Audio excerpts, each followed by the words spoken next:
ಸ್ನೇಹಿತರೆ ನಮಸ್ತೆ, ನಿಮ್ಮೆಲ್ಲರಿಗೂ ಶುಭ ದಿನ. ಸರ್ಕಾರಿ ಬಸ್ಗಳಲ್ಲಿ ಎಲ್ಲ ಬಸ್ಗಳಲ್ಲೂ ಕೆಲವೊಂದು ಘಟನೆಗಳು ನೀವು ನೋಡ್ತಾ ಇರ್ತೀರಿ. ನಾನು ತುಂಬ ನೋಡ್ತಾನೆ ಇರ್ತೀನಿ. ದಯವಿಟ್ಟು ಸಂಬಂಧಪಟ್ಟ ಬಸ್ ನಿರ್ವಾಹಕರು ಗಮನ ಹರಿಸೋದಿಲ್ಲ. ಇವತ್ತು ನಡೆದಿರುವ ಘಟನೆ ನಿಮಗೆ ಟೈಪ್ ಮಾಡ್ತೀನಿ. ನಾನು ಲೈವ್ ಮಾಡೋಕ್ಕೆ ಹೋದೆ, ಸುತ್ತಾಯಿತು, ಅದಕ್ಕೋಸ್ಕರ ನಾನು ಮಾಡಿದ್ದೀನಿ. ಪುರುಷರಿಗೆ ಕುಳಿತುಕೊಳ್ಳುವ ಆಸನಗಳಲ್ಲಿ ವಿದ್ಯಾರ್ಥಿಯರು ಕೂತ್ಕೊಳ್ತಾರೆ. ಇವತ್ತು ನಡೆದಿರೋ ಘಟನೆ ನಾನು ನಿಮಗೆ ಅಲ್ಲಿ ಟೈಪ್ ಮಾಡ್ತೀನಿ. ಮಹಿಳೆಯರು ಕುಳಿತುಕೊಳ್ಳುವ ಜಾಗದಲ್ಲಿ ಮಹಿಳೆಯರೇ ನಿಂತ್ಕೊಳ್ಬೇಕು. ಯಾಕಂದರೆ ಅವರು ಫ್ರೀ ಬರ್ತಾರೆ ಅಲ್ವಾ, ಅಲ್ಲಿ ನಿಂತ್ಕೊಳ್ಬೇಕು. ಎಲ್ಲ ಪುರುಷರು ಕೂತ್ಕೊಳ್ಳೋ ಜಾಗದಲ್ಲೆಲ್ಲ ಬಂದು ಹೆಣ್ಮಕ್ಳು ಕೂತ್ಕೊಂಡ್ಬಿಡ್ತಾರೆ. ಅದು ರೂಲ್ಸ್ ಫಾಲೋ ಆಗಬೇಕು, ಅದು ರೂಲ್ಸು ಚೇಂಜ್ ಆಗಬೇಕು. ಯಾಕಂದರೆ ನಮಗೆ ಟಿಕೆಟ್ ಕಾಸು ಕೊಟ್ಬಿಟ್ರೆ ನಾವು ನಿಂತ್ಕೊಂಡು ಹೋಗೋ ವ್ಯವಸ್ಥೆ. ಅದರಲ್ಲಿ ನಮ್ಮ ಗಂಡು ಮಕ್ಕಳಿಗೆ ಕಾನೂನು ಗೊತ್ತಿಲ್ಲ, ಸಂವಿಧಾನ ಗೊತ್ತಿಲ್ಲ, ಅವ್ರಿಗೆ ಅವ್ರ ಹಕ್ಕುಗಳನ್ನೇ ಗೊತ್ತಿಲ್ಲ. ಅವ್ರು ಹೆಂಗಾದರೂ ಹೋಗಲಿ, ಪರವಾಗಿಲ್ಲ. ವಿಶೇಷವಾಗಿ ನಾನು ಏನು ಹೇಳತ್ತೀನಿ ಅಂದರೆ, ಇವತ್ತು ಎಲ್ಲ ತುಂಬ ದಿನ ಘಟನೆ ನಡೀತಾನೆ ಇರುತ್ತೆ.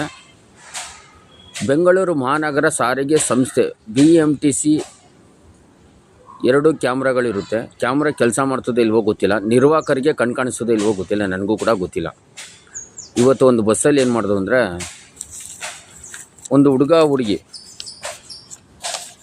Bus number KA 53F0023 343 bus number. ಅವರು ಹುಡುಗಿ ಕೂತ್ಕೊಂಡು ಹಿಂದ್ಗಡೆ ಕೂತ್ಕೊಂಡ್ಬಿಟ್ಟವ್ರೆ. ಖಾಲಿ ಬಸ್ಸದು. ಕೂತ್ಕೊಂಡು ಹೇಳೋಕ್ಕೆ ಅಸಾಧ್ಯ ಅಂಥ ಪಿಕ್ಚರ್ ನಡೀತಾ ಇದೆ ಅಲ್ಲಿ. ಮೈ ಜುಮ್ಮುನಿಸ್ಬಿಡ್ತು ನನಗೆ. ನನ್ನಿಂದನೇ ಕೂತಿದ್ರು ಅವರು. ನಾನು ಲಾಸ್ಟಲ್ಲಿ ಕಾಲು ನಿಟ್ಕೊಳ್ಬೋದು, ನಾನು ಹ್ಯಾಂಡಿಕ್ಯಾಪ್ಟ್ ಅಲ್ಲ, ಕಾಲು ನಿಟ್ಕೊಳ್ಳೋಕೆ ಕೂತ್ಕೊಳ್ತೀನಿ. ಸ್ವಲ್ಪ ಅಲ್ಲಿ ಜಾಗ ಇರುತ್ತೆ. ಪ್ರಿಯರೇ, ಹೆಂಗೆ ಸ್ನೇಹಿತರೆ, ಹೇಗೆ ಅಂದರೆ ಹೇಳ್ಬಾರ್ದು, ನಾನು ಹೇಳ್ತೀನಿ, ನಿಮಗೆ ಅರ್ಥ ಆಗಲಿ ಅಂತ ಹೇಳ್ತೀನಿ. ನಾನು ಆ ತುಟಿ ಸೇರಿಸ್ಕೊಂಡು ಅವಳಿಗೆ ಕಿರ್ಚಾಡ್ತಾವಳೆ. ಬಿಡು ಅಂತಾಳೆ, ಅವ್ನು ಬಿಡ್ತಾನೆ ಇಲ್ಲ. ಇದು ಎಲ್ಲ ಕಡೆ ನಡೆಯುವ ಘಟನೆಗಳು ಈ ಥರ ನಡೀತಾ ಇದೆ. ನಿರ್ವಾಹಕರ ಹತ್ರ ನಾನು ಬಂದು ಹೇಳ್ದೆ, ಸರ್ ಹಿಂಗಿದೆ. ಅವ್ರು ಹೆಂಗಾದ ಕಿತ್ಕೊಂಡು ಹೋಗ್ಲಿ ಬಿಡ್ರಿ, ನಮ್ಗೆ ಯಾಕ್ರಿ ಅಂತಾರೆ. ಅವರ ಹೆಣ್ಣು ಮಕ್ಕಳಿಗೆ ಗಂಡು ಮಕ್ಳು ಹಿಂಗಾಗಿದ್ರೆ ಬಿಡ್ತಿದ್ರ? ಕ್ಯಾಮ್ರಾ ಇದೆ, ಇದನ್ನು ನಿರ್ವಾಹಕರು ಯಾಕೆ ಕೇಳೋದಿಲ್ಲ? ಇದು ಸಮಸ್ಯೆ. ಇದ್ರ ಬಗ್ಗೆ ನಾನು ನೋಡೋಣ, ಸಂಬಂಧಪಟ್ಟ ಬೆಂಗಳೂರು ಮಹಾನಗರ ಸಾರಿಗೆ ಸಂಸ್ಥೆಗೆ ನಾನು ಒಂದು ಮನವಿ ಕೂಡ ನಾನು ಸಲ್ಲಿಸ್ತೀನಿ. ಆಮೇಲೆ ವಿಶೇಷವಾಗಿ ಏನಪ್ಪ ಅಂದರೆ, ಈಗ ಗಂಡಸರು ಕೂತ್ಕೊಳ್ಳೋ ಜಾಗದಲ್ಲಿ ಹೆಣ್ಮಕ್ಳು ಯಾಕೆ ಕೂತ್ಕೊಳ್ಬೇಕು? ಅವ್ರ ಸೀಟಲ್ಲಿ ಕೂತ್ಕೊಂಡು ನಿರ್ವಾಹಕರಿಗೆ ಕಾಣಿಸೋದಲ್ಲಪ್ಪ. ಎದಳ್ರಿ ಮೇಲೆ ಅಂದ್ಬಿಡ್ತಾರಲ್ಲ. ಹಂಗಾರೆ ಗಂಡು ಮಕ್ಕಳು ಸೀಟಲ್ಲಿ ಹೆಣ್ಮಕ್ಳನ್ನ ಕೂರ್ಸೋಕೆ ಅವ್ರು ಎದಳಿಸ್ಬೇಕಲ್ಲ. ನೋಡಿ, 7 ಗಂಟೆಗೆ ಒಂದು ಬಸ್ ಬಿಡ್ತದೆ ಇಲ್ಲಿಂದ KR ಮಾರ್ಕೆಟಿಂದ ನೀಲ್ಸಂದ್ರಕ್ಕೆ 7 ಗಂಟೆಗೆ ಒಂದು ಬಸ್ ಬಿಡುತ್ತೆ. ಮಹಿಳೆ ನಿರ್ವಾಹಕಿ ಮಹಿಳೆ, ಅವ್ರು ಎದಳಿಸ್ಬಿಡ್ತಾರೆ. ಗೊತ್ತಾ ನಿಮಗೆ? ಇದುವರೆಗೂ ನಾನು ಎದಳಿಸಿದ್ದು ನೋಡೇ ಇಲ್ಲ ರೀ, ಯಾವುದೇ ಬಸ್ಸಲ್ಲಿ ನೋಡಿಲ್ಲ ನಾನು, ಇಡೀ ರಾಜ್ಯದಲ್ಲೇ ನೋಡಿಲ್ಲ ನಾನು. ಅವ್ರು ಎದಳಿಸ್ತಾರೆ, ಯಾಕಮ್ಮ ಮುಂದೆ ಹೋಗಿ ಕೂತ್ಕೋ, ಇದು ಗಂಡಸರ ಸೀಟಲ್ವಾ ಅಂತ ಹೇಳ್ತಾರೆ.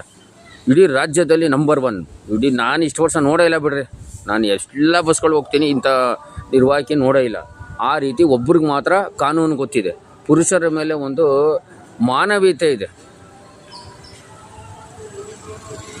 ಆ ಥರ ಇರೋದ್ರಿಂದ ಪ್ರತಿಯೊಬ್ಬರು ಪ್ರಶ್ನೆ ಮಾಡಬೇಕು ಸ್ನೇಹಿತರೆ. ಇದು ನಾನು ಹೇಳ್ಬೋದು. ಈಗ ನಾನು ಎಲ್ಲ ಬಸ್ಸದೆಲ್ಲ ಟೈಪ್ ಮಾಡ್ತೀನಿ. ಆದಷ್ಟು ನಿಮ್ಮ ಅಭಿಪ್ರಾಯವನ್ನು ತಿಳಿಸಿ. ಧನ್ಯವಾದ. ಶುಭ ದಿನ.